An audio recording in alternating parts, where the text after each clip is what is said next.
Hi, good morning. Welcome back to the Infinite Lifetime Sutra Dhamma Talk.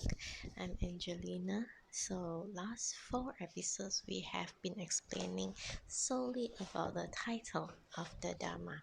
Okay, 佛说大乘无量寿，庄严清净平等觉境, which translates to the Buddha says Mahayana, infinite lifespan, splendid, peaceful, equal enlightenment sutra. Okay, so today we're going into the content of the sutra itself, and we will go slow, but not too slow. I will be explaining those that are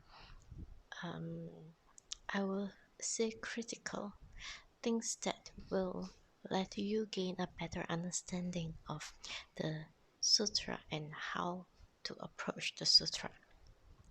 Well, generally, when we talk about reading sutra, it is not like our normal books. Okay, in normal books, sometimes when we say that, oh, I read a book about an a biography or an autobiography, then what you have in mind is actually an objective to understand the person, the objective of this person that is being shared in the book, right?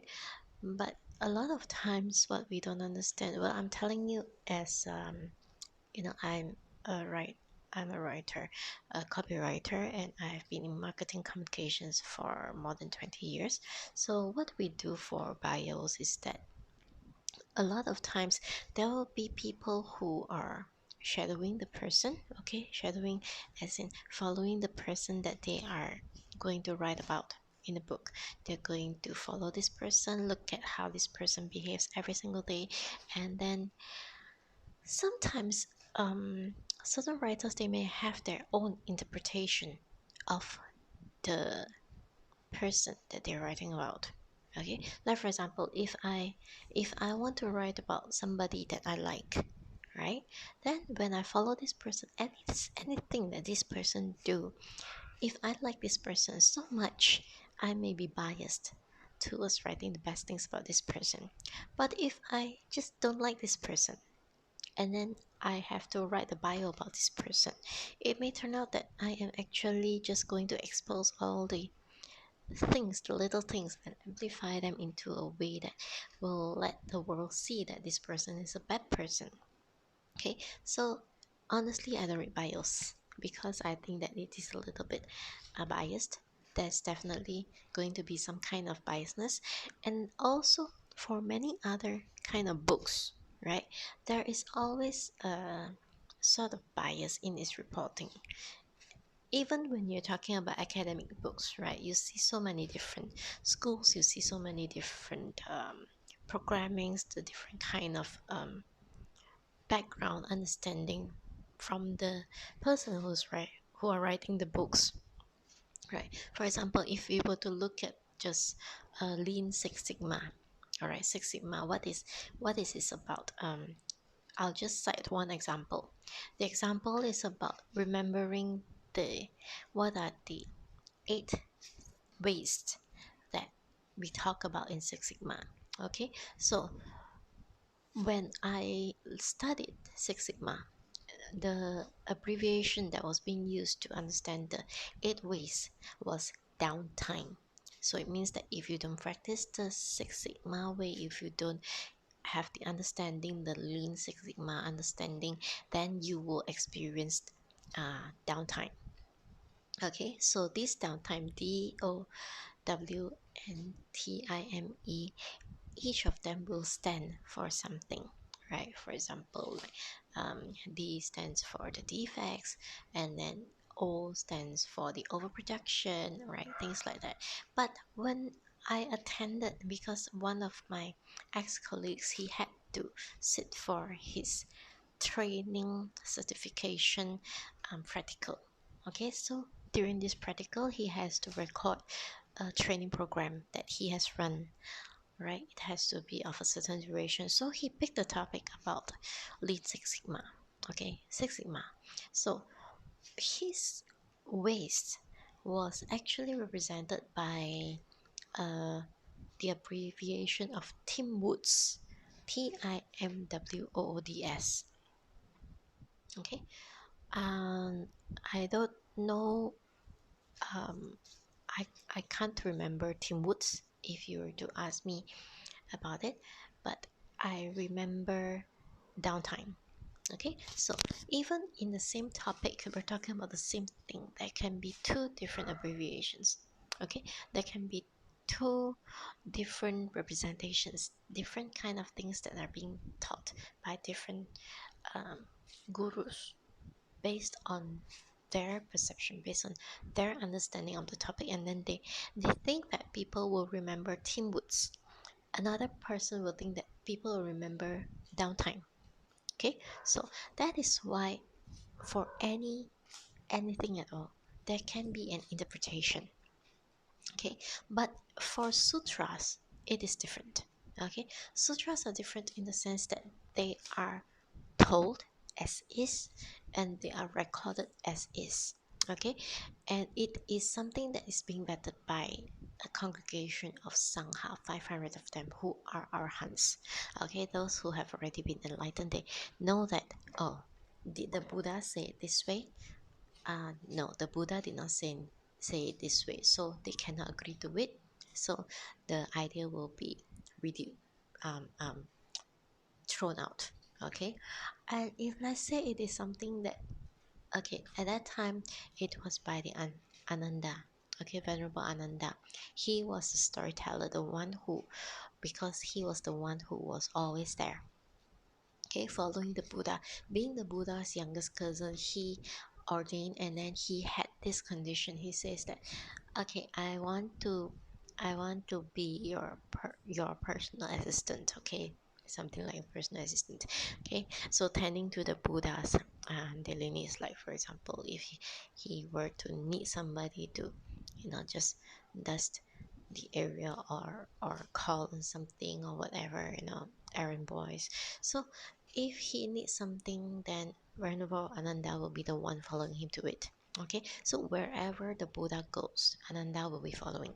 Okay, wherever the Buddha goes, when he speaks the sermons, okay, when he preached the Dharma, Ananda will be there listening to him. Okay, and Ananda is blessed with exceptional memory, so he can remember the Buddha's word by word. Okay, every single thing, everything that happens, every single word of it, and his observation is very strong.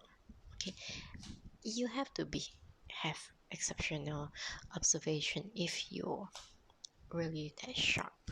Okay, the differences that we have between, like, in corporate world, is that when a person is careful and a person is careless, and usually when a person is careful, he looks at every single detail and then he will notice every single thing. But if a person is careless, he will see but disregard. Okay, so there are differences. So Venerable Ananda is such that he can remember every single detail. Okay, how the Buddha sees, how the Buddha move, gesture, everything, every single thing. So that's what make him the person. Okay, at that time he was not yet enlightened. Okay, when our Lord Gautama Buddha experienced parinibbana, that means his soul, his soul leaves the body, and then he is considered as the last birth. Okay, last birth in this body does not mean that, oh, he just disappears. Okay, last birth in the sense that what we call is called as the 长寂光. Okay, the longevity, the long ultimate light. Okay, 长寂光. It is something that what we are, the energy source, right? The kind of energy that is within us, what we call as soul, as a spirit, the thing that get carries over lifetime after lifetime, rebirth after rebirth, in different forms, with or without a body. But there is this energy source.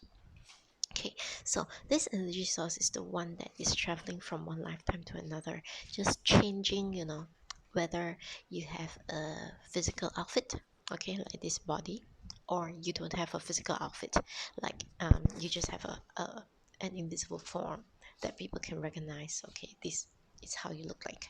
Okay, there are different kind of manifestations to this being. Okay, but the essence of it is just this 长激光, this light, this ultimate energy source. So when our Lord Buddha experienced parinibbana, it is said that Ananda had not achieved arahanthood, okay, according to the Theravada Buddhist text. So it was after, when he was always following the Buddha, and then so when the Buddha was going to experience parinibbana, he actually, the Buddha did ask when he was about to, at age 80, he asked Ananda a subtle question about whether, just hinting whether he should stay on, because the Buddha can will himself to stay on for at least another 40 years. That means he was 80, he could have stayed until 120. If, let's say, Ananda had spoken that there will be opportunity that the Buddha please stay to help more. Okay, unfortunately at that time Ananda was not yet an enlightened being. He was not yet an arahant even. So what happened was that arahant was just overwhelmed with grief, knowing that our Lord Gautama Buddha was going on to the parinibbana. So he was so overwhelmed with grief, and all he can think of was, he feels so sad and things like this. He failed to recognize the opportunity to ask our Lord Gautama Buddha to stay on for another 40 years. Okay, so saying that he couldn't, and our Lord Gautama Buddha was like, okay, well, I'll just leave. Okay, that's how he just stick on to his scheduling for the parinibbana, right? So it was during that time that only Ananda was like, oh, so many people have attained sainthood, but I have not yet. I did not become an arahant yet. So he was ardently trying to practice and stuff, and then to try to speed up his own progress to become an arahant. Okay, so that is Ananda's story. Okay, we're not going to delve into that anymore further, but we are going to go into this text itself.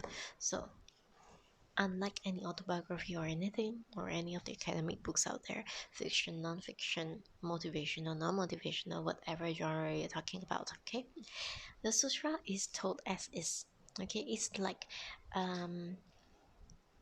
reading the sutra is like, if, let's say, you're just sitting there and reading it, is as if you are watching the entire event going on right before your eyes. Okay, so it has to be read as is, without interpretations, without putting your own meaning to all the words there is, without putting any objective or anything at all. If you set on to read the book with the objective and say, I am going to read this book with the objective of becoming a Buddha, okay, then you start searching how to become a Buddha inside this book. How you keep searching, so you are blinded by your own objective, right? So when you're blinded by your own objective, the entire book itself, that is from the start, the first page, from the title right up to the end, where there is that, the dismiss of that session for the Dhamma talk, the entire thing is actually demonstrating to you how to become a Buddha.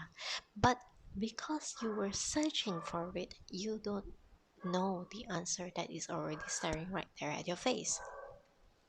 Okay, so a lot of times we are only to be an observer. Okay, so to be an observer, one of the best things that you can do is to just continue reading the sutra again and again and again. If you're able to understand Chinese, then you just read it without putting any meaning to it, without your own interpretations or whatever. Okay, so when you continue reading and reading, eventually one day, when your concentration is strong and you are already able to see the sutra as if it is happening before your eyes, all the meaning will come out on its own. Okay, it's not like your books where you just go interpreting. No, you don't. all the meaning will come out on its own, and then you'll find that, oh, so that is actually the ultimate truth. And then when you see that, oh, that oh itself is telling you about enlightenment. That's why in the Dhamma Sutra, okay, the Vajra Prashna Paramita Sutra, the Dhamma Sutra, there was this phrase that says that if a person is a Sotapanna, he will not claim himself as a Sotapanna, thus he is a Sotapanna. If a person is claims himself a Sotapanna and says that he is a Sotapanna, he is not a Sotapanna. Okay, Sotapanna is the first stage of sainthood. Even those that are only on the first stage of sainthood, they know that it is just is. So they do not declare themselves as a person who achieved the first stage of sainthood. Okay, it's just as is. So that's why in Buddhism the approach is very different. It is an as is. There is no need for any interpretation. There is no need for us to analyze. There is no need for us to gather data to analyze, but because humans like data due to the habits of our world, the education system, the mathematical wizards and all those things. Thus, they were talking about data. Okay, and if you want to look at data itself, okay, for the 49 years of the Buddha doing his Dhamma talks, okay, 49 years he preached the Dhamma. A majority of it passed, there are so many sutras, but the majority of it is actually revolving around the talks about Pure Land, about Amitabha Buddha.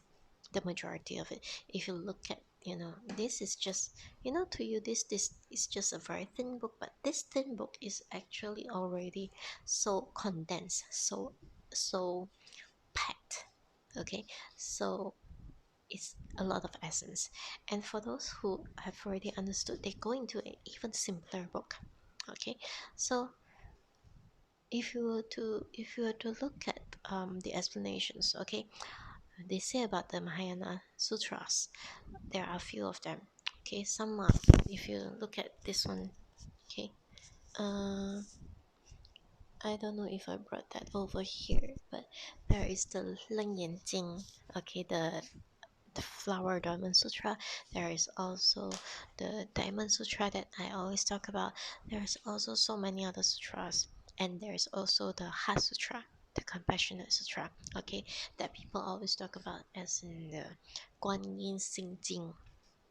Okay, so Xing Jing is the summary, okay, the super condensed version, and every single word is telling about the this Infinite Lifetime Sutra. And then this Infinite Lifetime Sutra, if we were to expand it, it becomes the Flower Diamond Sutra. Okay, the really big one. And that one has like several volumes.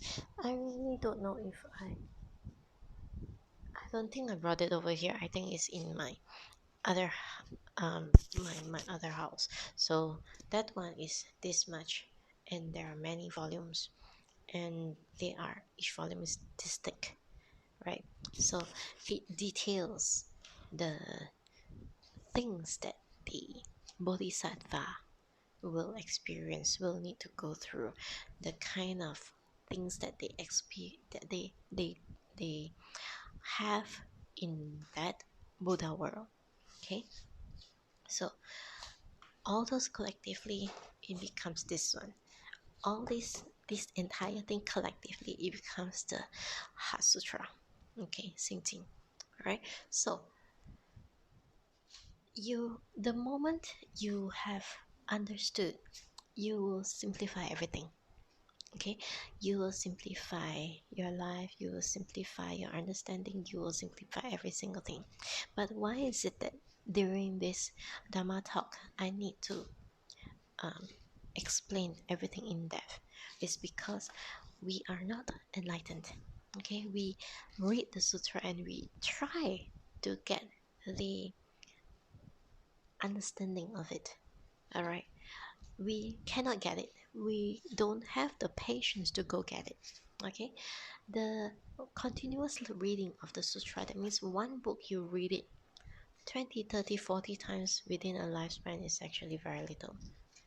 Right? There are some people who read it every single day for the rest of their life, the moment that they are determined to go on this path to be reborn in the Pure Land, right? Reading one book like this when you first started, it takes about 2.5 hours, okay?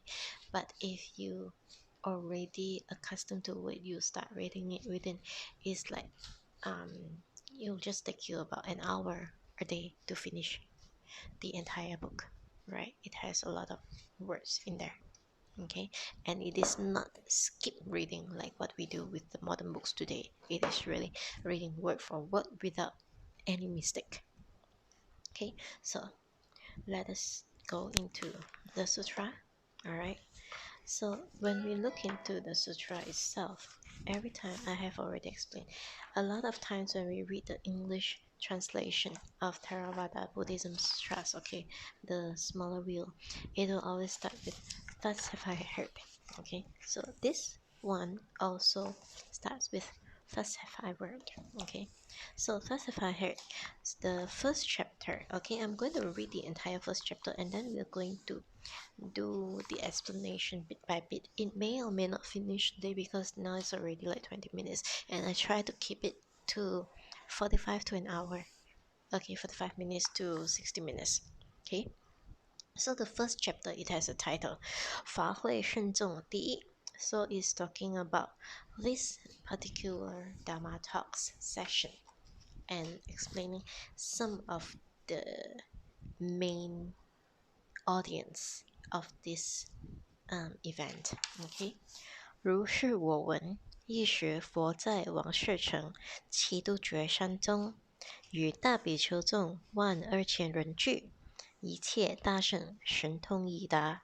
其名曰：尊者鸠全如，尊者舍利弗，尊者大目犍连，尊者迦摄，尊者阿难等，二为上首。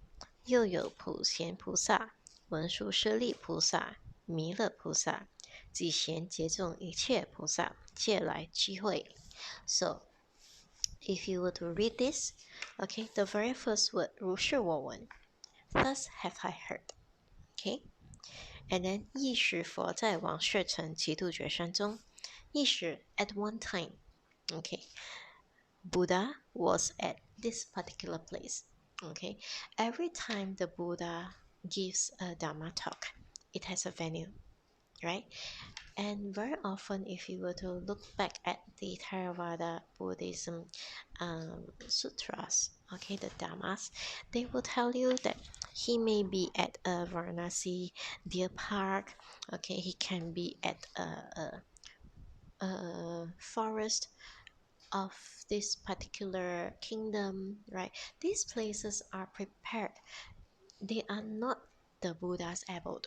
Okay, the Buddha is already a monk, homeless. He chose not to have a fixed accommodation. Okay, when you leave home, it is homeless, right? You some stay in the temple these days, right? Because the condition that we have now is not conducive for the monks to just be homeless, right?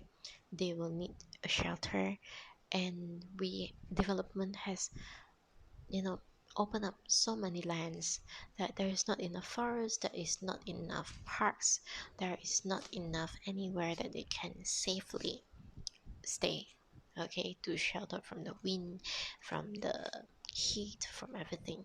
All right, if in the past they wander from place to place, now they cannot do that because they are restricted by country borders.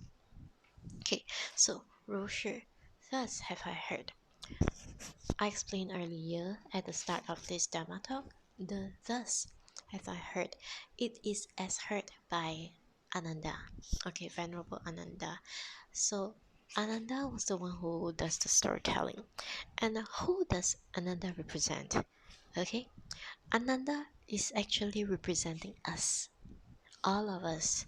The moment we open this book, okay, the moment we turn on the pages of this book, we read the sutra, okay, thus have I heard. We can say that Ananda is telling us the story.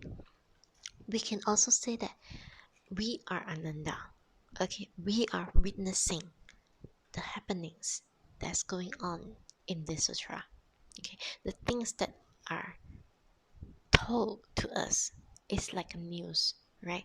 It is flashing before our eyes. It is something that is bringing us into the journey of reading and of going through what everyone is experiencing in that event. Okay, thus have I heard. I'm sitting there as an audience, as an observer. I'm watching it going and going.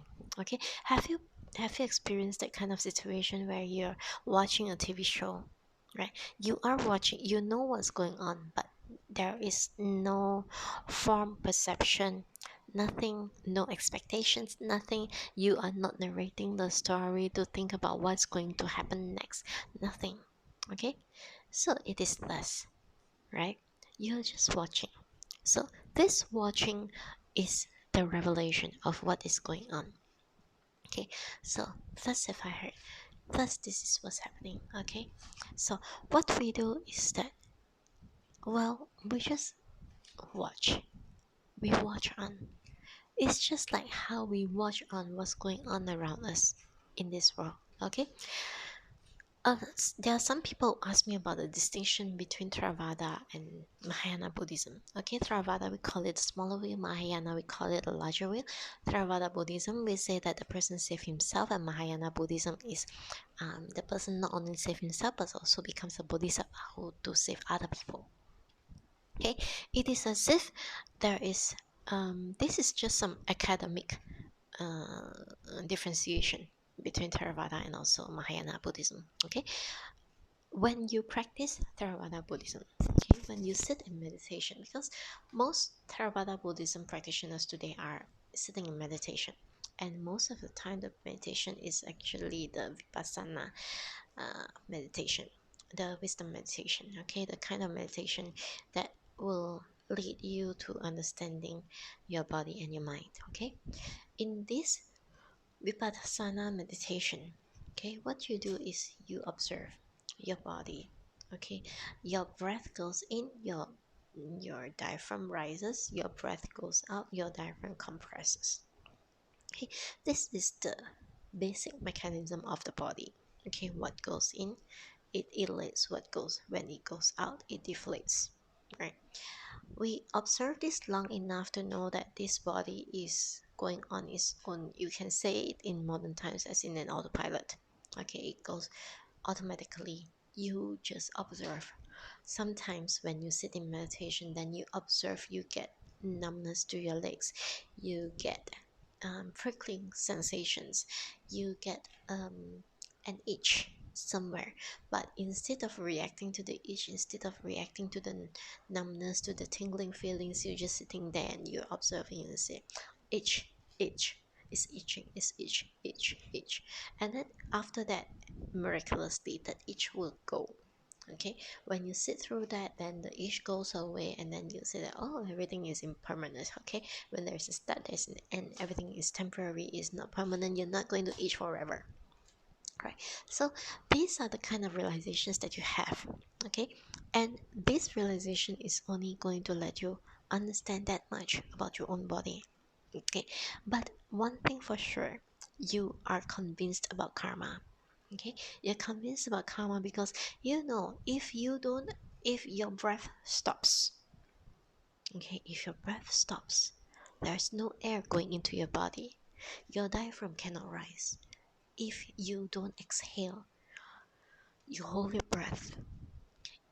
You hold your breath. You will feel that kind of discomfort. You will not allow your diaphragm to blow out the air, okay, to deflate. You will not allow that. You just hold your breath. That is forceful. Okay, that much you understand. When it is forceful, you don't bring the best to your body. Okay, you bring stress to your body. You cause an interruption to what is supposed to be the natural flow. Okay, so you understand karma. You know that when you're alive, you just breathe, right? You don't force the breathing. You're alive, you just breathe. Inhale, exhale, inhale, exhale, inhale, exhale. That's how it is. Okay, it is just that is, right?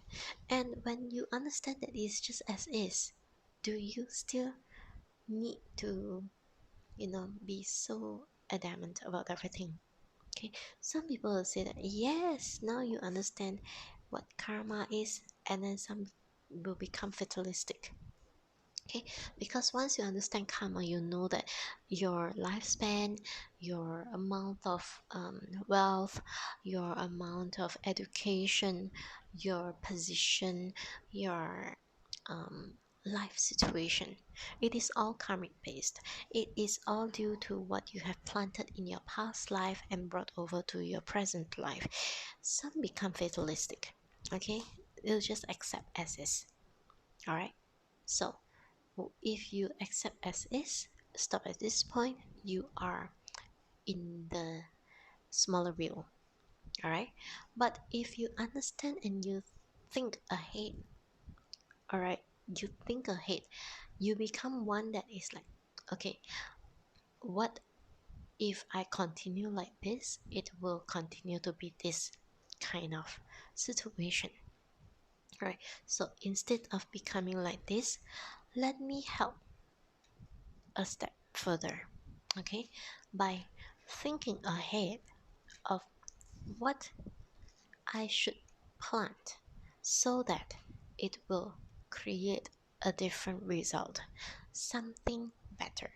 Okay, like for example, you want to end poverty, right? But you think about ending poverty, a lot of people they will tell you like, oh, go get educated, get trained, choose a vocation, go to this school, go to that, and everything.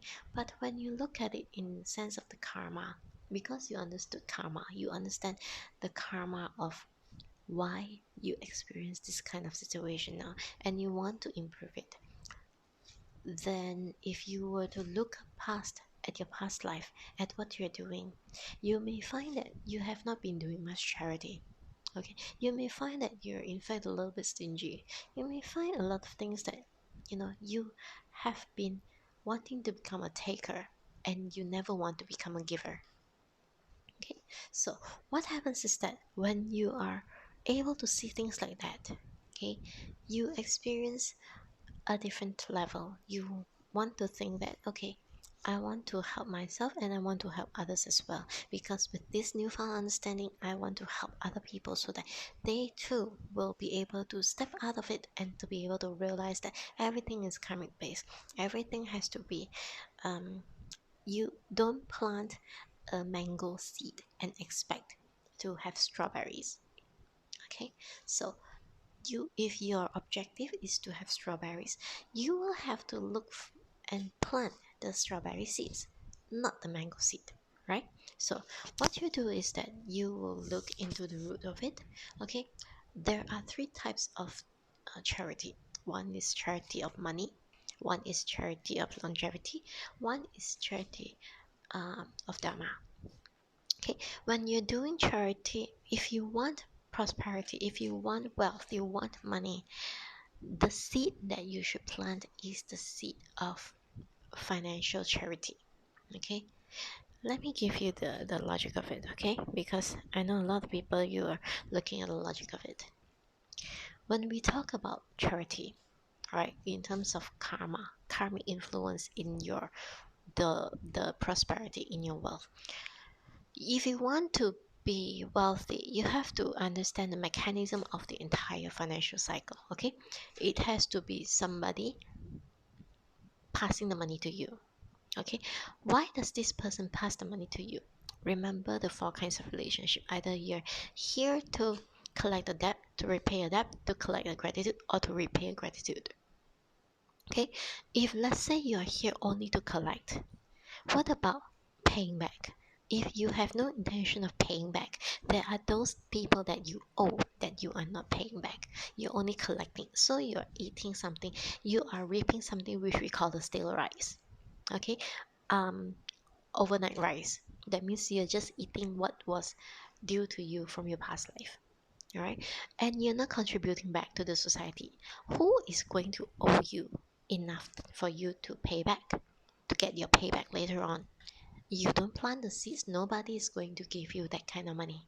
All right.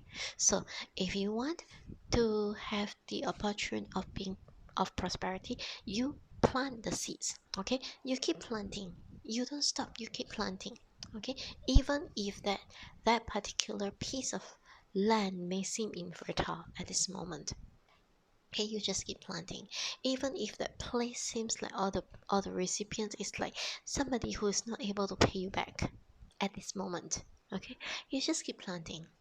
Okay, you can't tell what's going to happen in the future. You don't have the all-seeing eye. You can't foretell the future. You don't have that kind of supernatural powers to tell what is the future of this person. You know, you can't tell for sure how this person is going to be in the future. So what makes you think that it is only wisdom for you to stop? Okay, you only stop if, let's say, you see that you don't give charity to things that will harm other people.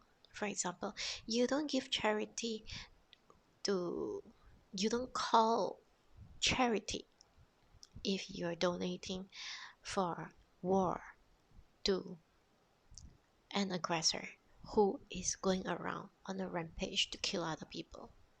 Okay, regardless of the label that they put it. Okay, you just don't. It does not matter who they are, you just don't. Right? But you give to charity, you do good. All right, you tend to the sick, you tend to the poor, you tend to the helpless women and children. You give them medical aid, you give them food aid, you give them financial aid, you take care of them, okay, until they're able to stand on their feet. That is charity. Okay, because you can't tell what is their future.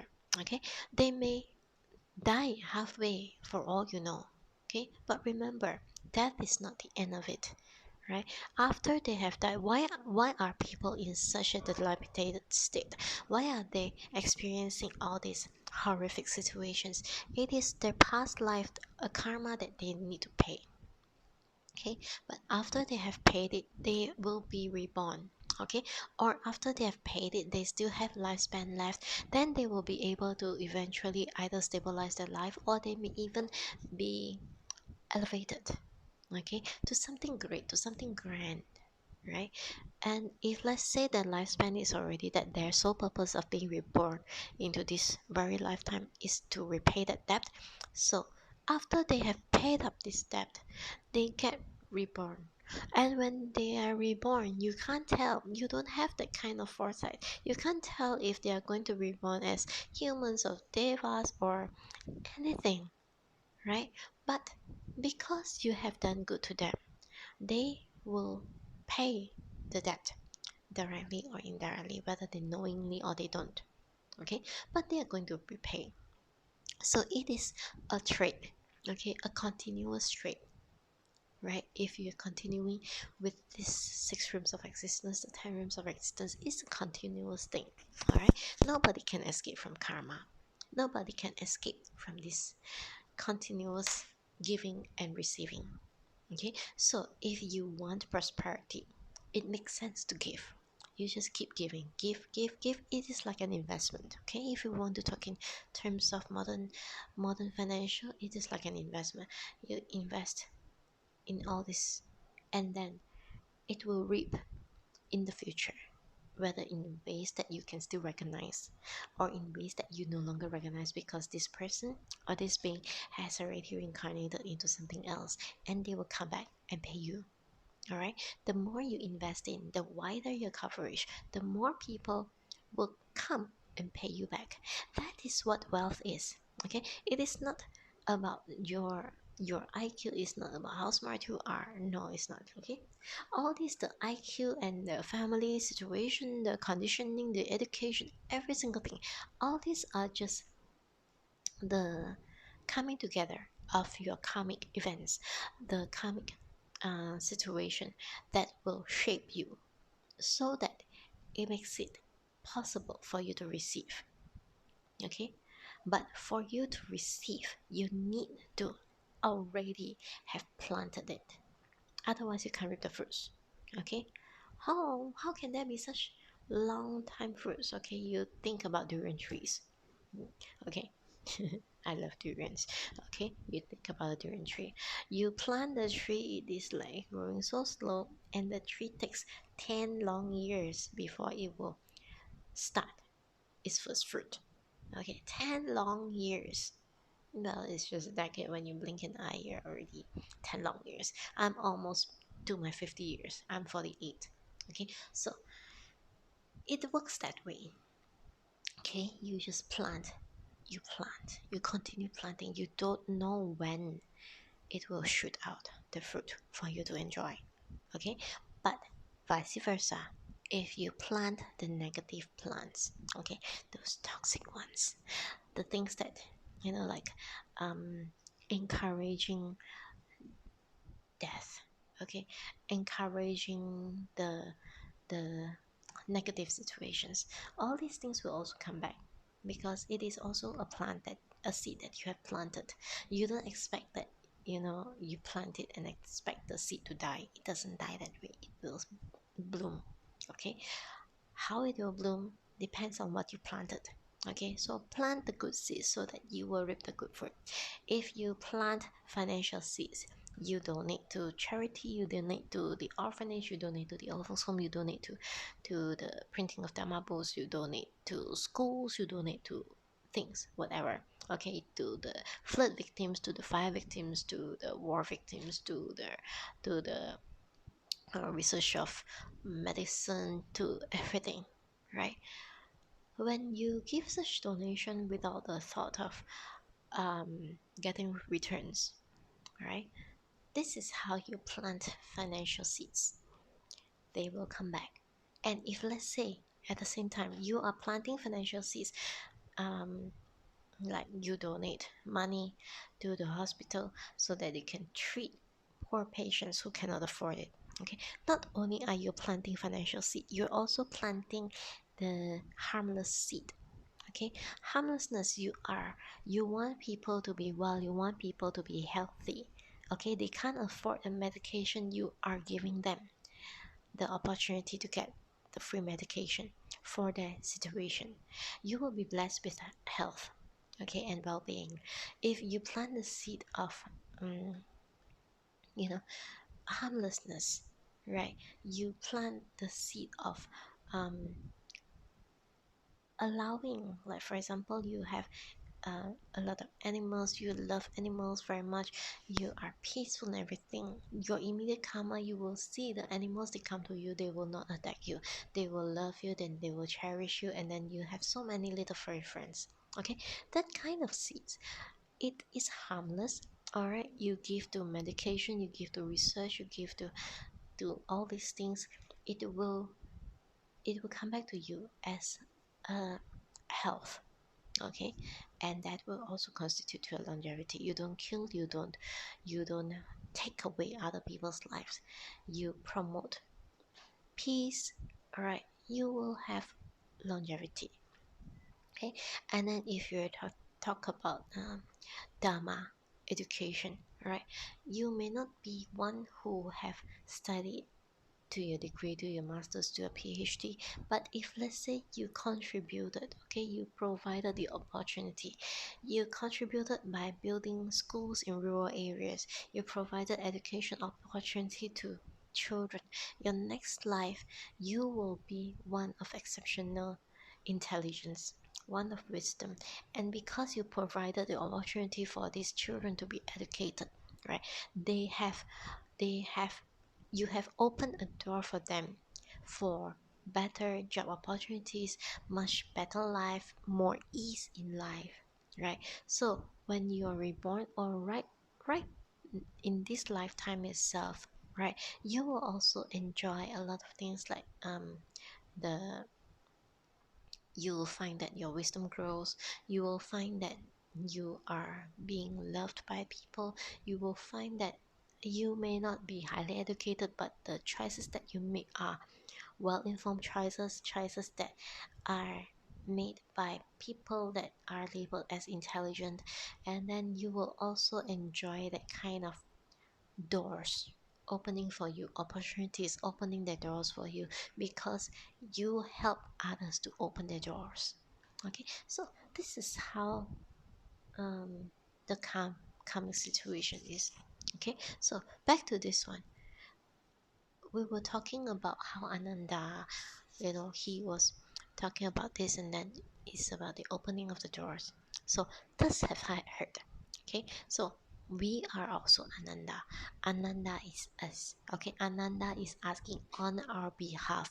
Ananda is showing us he's opening this doorway by saying out what he witnessed, what he has seen, what he have heard, every single detail of it, and then it is being documented into the Dhamma books. That's why we always print the Dhamma books, right? And the printing will involve money, and then the effort of it, and then the this is the sharing of the Dharma. Okay, so your wisdom will also grow in the process when you are doing all this Dharma book printing. Okay, so this is how it is. Okay, I have deviated much, but it is just at this very first point, 如是我闻, okay, to be an observer. Alright, we don't always need to react. Okay, so Theravada and Mahayana Buddhism. Mahayana Buddhism, when we react, okay, when we're talking about the Bodhisattva, okay, Theravada is about enlightening oneself, helping oneself, and Mahayana is expanding, helping oneself to help others as well. So even when you expand to help others, it is to be done with wisdom. Okay, it has to be something that you need to have that kind of foresight to see forward when you're helping somebody. What is the repercussions? What is the result of it? Is it going to be all good, or is it going to have backfiring? Is it going to be something that will be disapproved of? I don't care about the society. I only care about karma. Will it be disapproved by karma? You take karma as a person, okay? And this person is somebody with ultimate justice. Okay, there is no discrimination. Okay, it is just a right or a wrong. Okay, how your intention is, what is your action, and so there is the right and the wrong, and what are the consequences of it, so there is the right and the wrong. So if you were to look at karma as the figure of justice, ultimate justice, right, then you will know, oh, if I want to do this, okay, why is it that I'm doing this Dhamma talk in English instead of in Chinese? I have a lot of wonderful, wonderful gurus who are sharing the Dhamma in Chinese, but I don't have anyone who's sharing it much in English. Okay, there are translations, but some of the translations are taking a little bit too long to come out, right? So that's why I am taking this as a way to help myself, and also as a way for me to share with those who have the seed inside you. Okay, so that you will be able to, maybe your time is right for you to connect with me. Okay, to be able to have this opportunity to watch this talk on YouTube, and then once you have the opportunity, once you listen to it and then say, oh yeah, somehow if your karma is right, whatever I say, you will be able to understand, and then you say, oh yeah, so that is it. Okay, but if your karmic seed is not ripened yet, okay, you're not to reap the fruit from this Dhamma talk, you will disregard, but the seed is planted. Okay, I have already shared with you, this knowledge is inside you, and one day in your subconscious, what we call subconscious, it will eventually allow you to see what's happening around you. and then you come to the realization, the truth in what I've been sharing. Okay, so we are at 49 minutes now. um we are just at Rushu or one. Okay, so sorry, I just need to go really in depth into this. Okay, so in the next episode we're going to talk about 一时佛在往事这几度学山中. Okay, we'll continue with the Dhamma talk. So for the time being, please just be an observer. Okay, you can practice by being just an observer, and then after that you will see pages revealed to you bit by bit, okay, without your interference, how things continue to go. And then you start to be able to observe when people interfere, what happens to them. Okay, is it really good, or is it going to backfire into something bad? If let's say something is supposed to happen karmically, and then you go intervene it in a strange way, in the wrong way, what are the consequences of it? You'll be able to see it all, okay, without even you needing to do anything to it. Okay, so for now, please be nice, be good to each other. Okay, plant the good seeds of karma. Okay, I will see you again next week. Bye bye. Amitabha.